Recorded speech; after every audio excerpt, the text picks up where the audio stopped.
এই হইল 1.5 একর জমি। এই 1.5 একর জমিটা হলো এটা 1.5 একর, এখান থেকে শুরু ওইখানে একটা গোলচক্কর আছে, গোলচক্কর পর্যন্ত।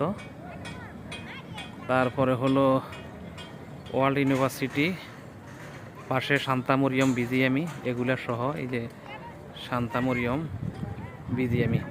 আর মামা আমাদের এখানেও জমি আছে, এই যে খেলার মাঠের পাশে এই যে এখানে জমি আছে, সেটা হইলো 21 কাঠা। এই যে টিনের বেড়া বাউন্ডারি, এটা হইলো 21 কাঠা। এটাও নিয়ে আমরা, এটা হয়ে গেছে মোটামুটি শান্তামরিয়ম, এই যে ওয়ার্ল্ড ইউনিভার্সিটি। এই পাশে এই রাস্তাটা হলো 100 ফিট। এই 100 ফিট থেকে শুরু করে 100 ফিট হইতে শুরু করে এই যে এই জায়গাটুকু, এই যে বিল্ডিং এটার পাশ নিয়ে এখান থেকে ওই মাথা পর্যন্ত। এখানে দেখেন বাণিজ্যিক ভবন হয়ে গেছে, এটি বাণিজ্যিক ভবন হয়েছে, এই বাণিজ্যিক ভবন। এবং এখানে আছে এই যে দেখেন আমাদের গ্রুপ, এই যে আমাদের গ্রুপ, ওই ভাই ওই আবুল হোসেন, হ্যাঁ, এরা আছে এখানে।